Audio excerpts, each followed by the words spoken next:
Welcome, everyone. Welcome to the Advanced Pipelines in DBT Cloud speaking session. Welcome to everyone watching online as well. So my name is Bruno. I am a senior data engineer at phData, and I'm located in Brazil, so I'm from Brazil. And this is my first time in US, first time at Coalesce, so I'm a bit nervous, but I think you will like the presentation.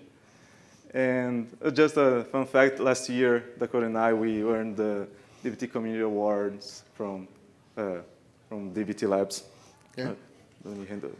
Yeah, so I'm Dakota Kelley. I'm one of our senior solution architects here at phData, and I do all things DBT. I write all kinds of blogs, all kinds of stuff like that. So I'm excited to show you guys some of the things we've seen and been doing out there, how we improve people's pipelines, and bring your challenging questions or heckling if that's more enjoyable for you. So. Okay, yeah. So for today's agenda, we will start just showing what the current state of the pipelines are for most companies, like just an idempotent pipeline and why you should not stop there.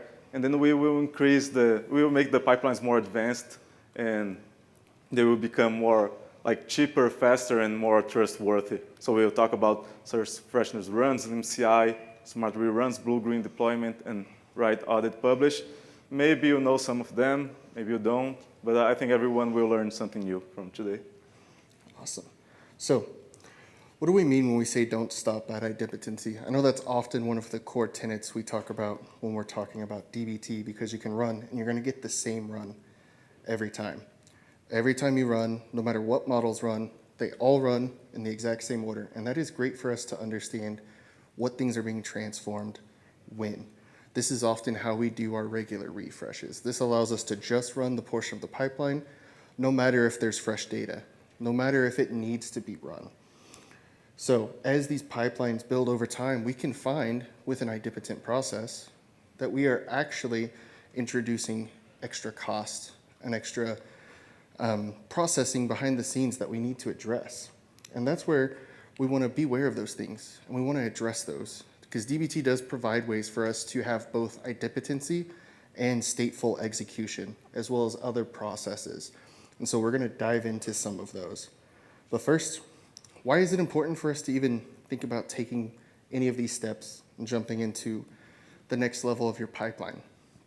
One of the most important things is in your cost savings. If you implement good stateful selection, if you implement source freshness, if you're implementing scans on changes, things like that, we can significantly reduce the cost of our pipelines as they are executing.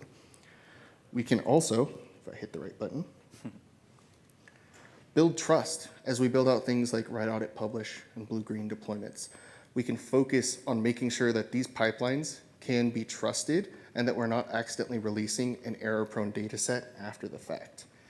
But more importantly, we've implemented these things out there in the wild, and we've seen these be huge improvements in reducing the cost of your cloud platform, including one customer who we reduced 90% of their cloud spend. It was close to about, I think, $85K a month. So that's some significant spend that you can save making use of these processes. So I'll start by handing it off to Bruno for some source freshness. Thank you.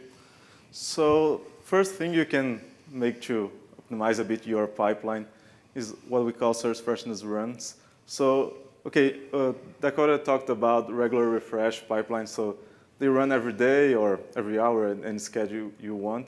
And they are awesome. They keep your data fresh, your data updated, and like we need them. But what happens, imagine your pipeline runs every day, but for some reason, someday your sources were not updated. You are just running your pipeline again, spending a lot of money, time, just to have the same data you had before. So it makes no sense. So first thing you can do is, instead of running the whole pipeline, you can first check if your data is updated, if you have fresh data, or if your data is stale in your source, because it's much more cheaper and faster to just run a SQL query to check your source than running dozens or even hundreds of models. And that's what the source freshness run is. You check your source, and then if your source is fresh, you run the downstream models, if your source is stale, you don't need to run the downstream models. And the way to implement that is very straightforward. You need to add freshness configuration to your sources. You just say, okay, what for me means that my source is updated, how many hours, how many days. And then you check that box on the bottom, run source freshness, so dbt Cloud will automatically check if your source is fresh. And then you can implement your command with the method source status and choose the fresher, and plus you run the downstream models. Yeah. Yeah, what that will do as it's executing, it's going to take the source status JSON that gets generated, and that is going to have for the source table, what is the max date? And it's going to compare it to your previous one, allowing you to make sure that you're only running data that is fresh. It helps you just not rebuild things unnecessarily, and this becomes a great way to optimize when you're building this with incrementality in mind. Building things incrementally and only running things that have fresh data is a great way to improve your performance. So on top of that, we're going to talk about how do we implement Slim CI as well. Because another area where I frequently see some issues is people will always be building their entire pipeline. Anytime we make a change, we changed one script. We are rebuilding the entire pipeline even though nothing changed. It's wasted compute, it's wasted storage. Those are things that we can optimize. Slim CI makes it easy for us to look and do comparisons between what objects have changed and run only the things that have changed. This gets very easy, especially if you use a clone to bring in the current status of the objects. Implement that Slim CI, build based off of whatever change you're comfortable with. You can do it to where if there's any change whatsoever, you can look for certain config changes. There's a lot of different sub-selectors to match the criteria you want to utilize to make sure you're only building things that have changed and some amount of upstream objects. This is one example where you build everything upstream. You might go, you know what, I only want to run my model that changed and one layer upstream, because I expect if the one layer upstream can run successfully, everything else should. You can make those decisions to build those optimizations. And so, how do we do that? Well, we can build our deploy and merge jobs. We want to make sure that we are selecting the environment we want to defer to. Deferral is how it's going to check for changes. In this case, I have it just deferring to my prod environment, looking to make sure that any changes in my code compared to production will get run. And from there, we can use our state method to look for anything that's been modified. And there are several other selectors. You can look for things that are new. You can only execute things that have had config changes, had a macro change. There's a lot of sub-selectors you can do to optimize and build out that transformation. So I'll hand it over for smart reruns. Just let me go back one side just to make some addition. Because I just like to point out that dbt Cloud makes it very, very easy to implement a Slim CI job. Because you just go to the jobs tab, then create job, and if you click on continuous integration job, it creates everything for you. So yeah, dbt Cloud is awesome. Yeah. Okay, so smart reruns. So okay, you have your pipeline, you have implemented source freshness runs, you have implemented Slim CI, but now and then a model might fail for some reason, a test might fail. And most people, most companies will just, okay, let's fix this error, and then after fixing it, they run the whole pipeline again, even the models that run fine, the last run. And that makes no sense again, because you will spend, again, time, money to have the same data, and we just want to spend time and money to have updated data. So what's the best way to handle those errors? If you have an error in your pipeline, what should you do? And just let me go to the next slide, and I go back here in a moment. And there are two very easy ways to do that. They are not so advanced. One of them, if you see the image there, you can go to your job if you are in dbt Cloud. And in the rerun button, you can select rerun from failure instead of rerun from start. That works. If you want, you can also use dbt retry. But the thing that most people don't know about dbt Cloud is that like dbt Cloud has an API. You can use, I don't know, maybe Python to trigger DBT Cloud jobs. You can do that programmatically. And there is one endpoint to trigger a job that ends with rerun. That endpoint is awesome because if you make a request to this endpoint that will trigger your job, it will check the last run of the job. If the last run was OK, or if there was no last run, it will run from your job from start. If your last run had an error, had a failure, it will rerun from the failure. So you can always trigger this endpoint if you're using DBT Cloud API, and it will always run your job from failure, or it will run from start if everything is OK. So that's the main thing I wanted to point it out on smart reruns. And that's another way to save time and money in your pipeline. OK. Do you want to add something about this? No, I think that's great. Really, this is great for those data sets where you have some instability. You have frequent delays that are going to give you problems. This allows you to have one endpoint, you call it. If everything was good, it's going to run fine. It's going to start from fresh. If there was a problem, or maybe you know that you have frequent delays in your system, or maybe you have a VPN that's unstable, and so you run into issues, you can use Smart Rerun to just retry again from the point of failure once that issue happened. It's all about those optimizations and trying to save on our compute. So now let's dive into one of the more advanced processes, which is a blue-green deployment. So what does a blue-green deployment look like? A blue-green deployment allows us to take our current environment as it exists, make a copy of it, and have this environment running in parallel where we can do our executions over in this separate environment. When things execute over here, we can then wait until everything runs, all of our tests, including the test on our final model. If everything runs successfully, we can then move those objects into production. Why is this great? I'm sure we've all done it before where you build a bunch of transformations, build your tests, and you don't make sure that the data in the middle truly catches all of your issues. And then you release maybe a factor, a dimension that is wrong. And now it's exposed in some executive's report. And now you're starting to lose trust. With this, what we can do is ensure that everything runs, executes successfully before we put the object out there. Meaning if there's a failure, even at the very end of the pipeline, it's no longer out there for an executive to see. It's no longer out there for others to see. This is a great way to help you focus on building trust. It does come with the caveat, though. You're going to have extra storage because you're running two environments in parallel when you're doing that execution. So that is one of the trade-offs you take. Are you focused on growing that trust and making sure that certain pipelines are running effectively and efficiently and building trust? So what does this look like?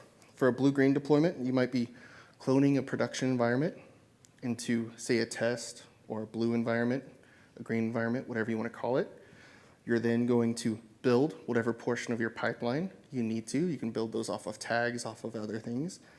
Only once build is run, once all of your tests have passed, if you have a success, then you can do things to swap the database back in.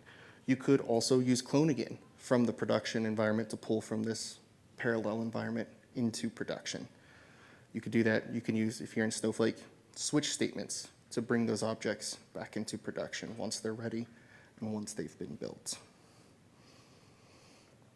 OK. So the last one we wanted to talk about is the write-audit-publish pattern. And it's very, very similar to the blue-green deployment Dakota just talked about. There is one tiny difference that is, you see there in the GIF, there is a human verification step. So again, like the blue-green one, you will clone the production, you will run your transformations, and then you will promote that to production again. But for write-audit-publish, in the audit part, you have someone, a human there that has to approve. So there are some cases that you might need them for some very sensitive models or for models that maybe there are some nuances that your data test might not catch, and maybe a human point of view could catch that. Maybe in a financial team or a financial company where you have someone to audit your data before it goes to production, or even when you want someone to monitor your data, a human, until you build trust in your data checks, and then you can, it's like a maturity cycle. Okay, then our data tests, our unit tests are good, they are mature, we don't need this person anymore, then you can just switch to the blue-green deployment, you can remove the human verification. But that is the tiny difference between blue-green and write-audit-publish, this human verification step. And you can implement that in very different ways. I think the most common or simple one would be using, like, you can use GitHub Actions to run your write-audit-publish steps, and you can stop the actions to require a human check there. Yeah. And yeah, that's very good for sensitive data and when you need some human point of view on your data.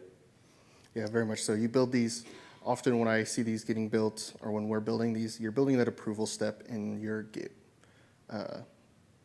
software. So whether you're using GitHub, whether you're using Azure DevOps, anything like that, you're building a workflow that is going to build the objects, return back, did everything run successfully? Okay, did a human go look at that? Did that human then approve that? And once it's approved, we're going to then move those things into production. Like you said, it's all about maturity processes as well as importance. This is an implementation that can take a pretty heavy lift. So usually this is one we recommend waiting until you have a use case for it. And there are some use cases. Usually financial is the easiest one, especially around month-end, quarter-end reporting. You want to make sure those things are right. You don't want an executive looking at those things wrong. You can use these write-audit-publish pipelines to have that business involved in that process. Or, again, as you're maturing a pipeline, as you're starting to figure out your edge cases, as you have a lower and medium maturity pipeline, you have the business user approving things before you have the tests in a state where you feel like you can truly trust all automation. So, what do these different pipelines mean? Well, there's not one pipeline that fixes all problems. As organizations, we should standardize and try and find one approach that works for us.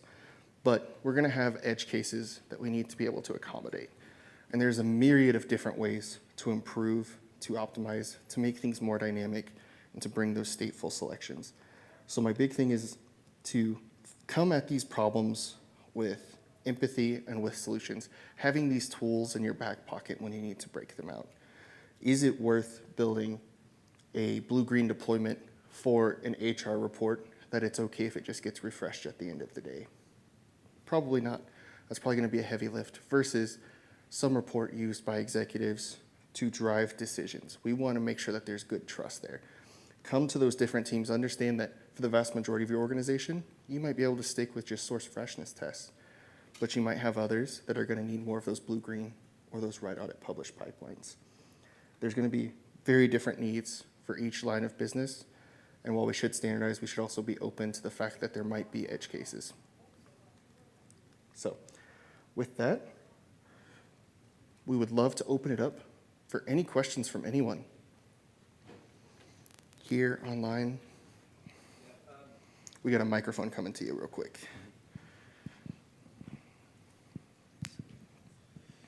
The first two practices you mentioned, the freshness and the slim CI, is there any reason why you wouldn't want to have those be your default approach? Honestly, they probably should, but there's a lot of people as they start off with DBT, they're still so early in their journey, they don't know what's available to them. I think those should be the default more often than not. But if you don't know that those are there, how do you know to use those things? Thank you. Yeah. Any other questions?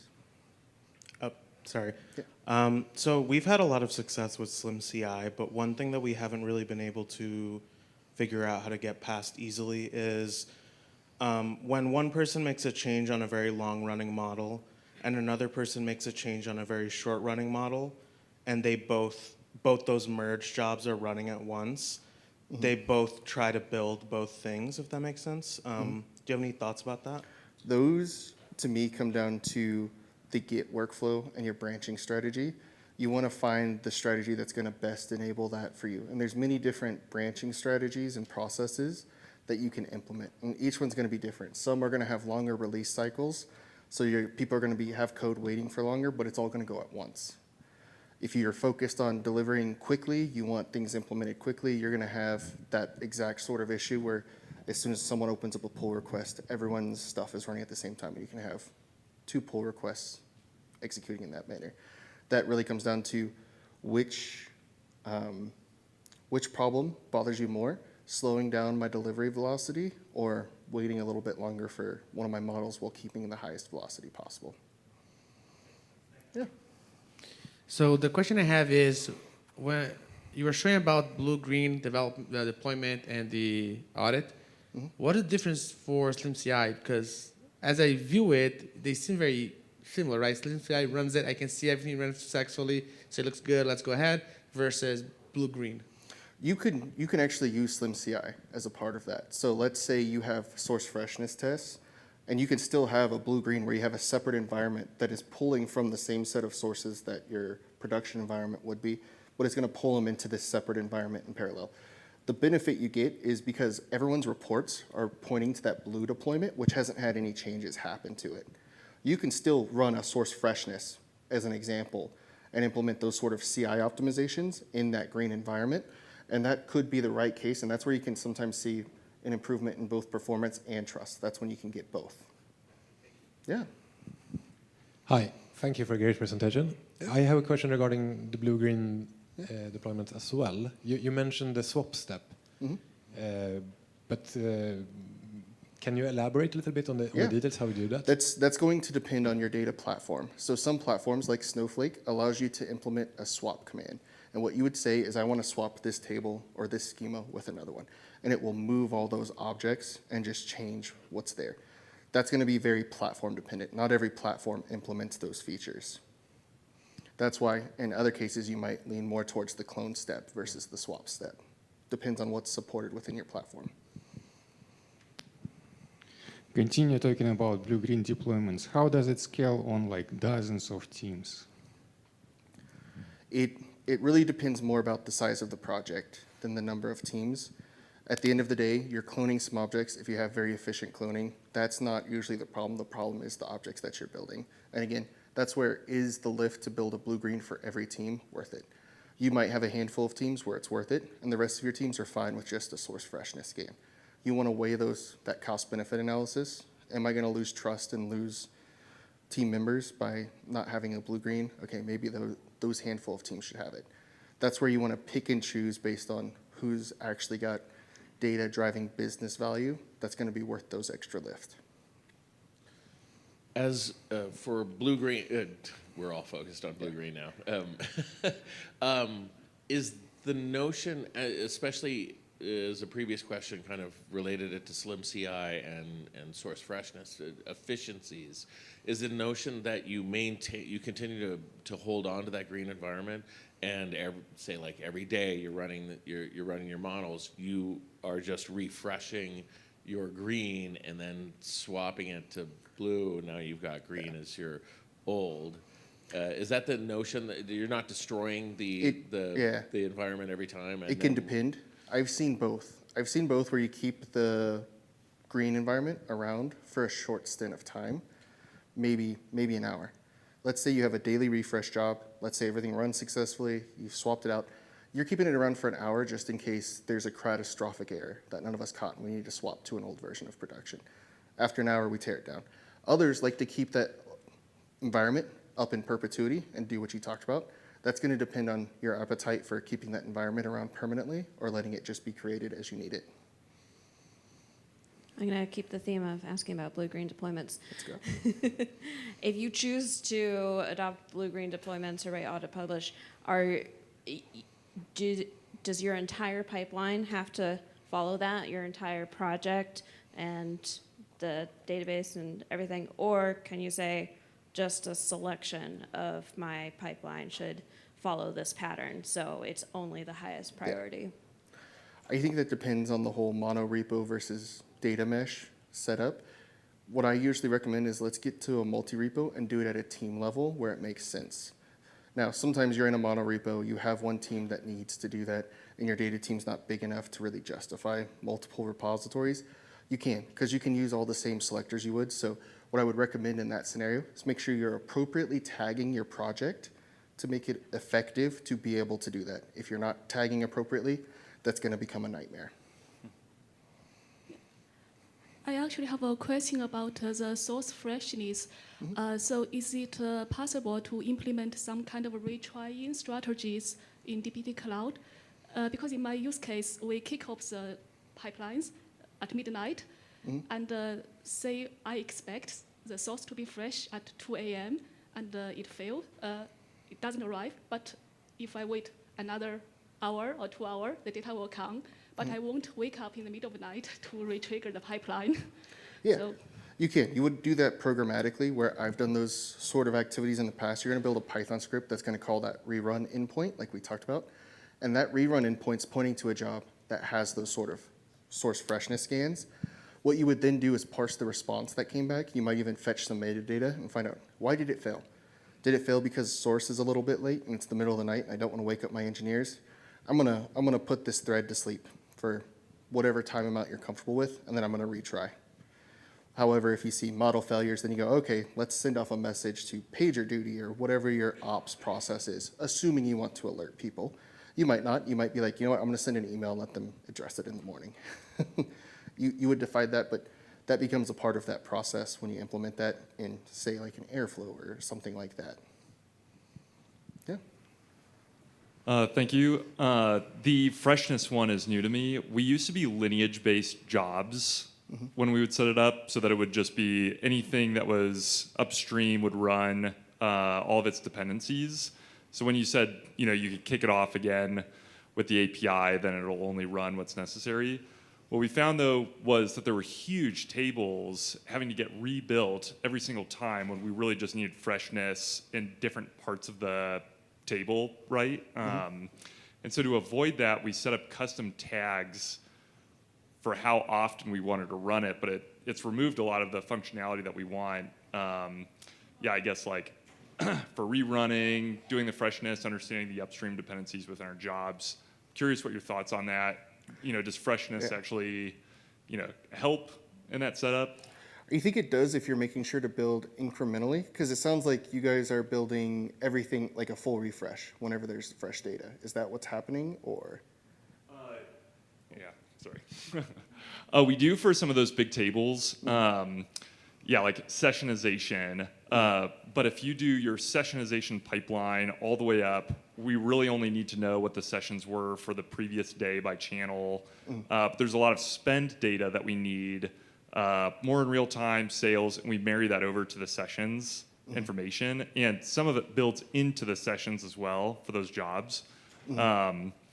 So I think part of them are incremental, some of them are not, and not all of them are involved in the incremental pipeline. There's a new materialization I saw announced in the GitHub repository that's bringing us closer to having like backfill and things like that, that will do some of those batch frequency processing.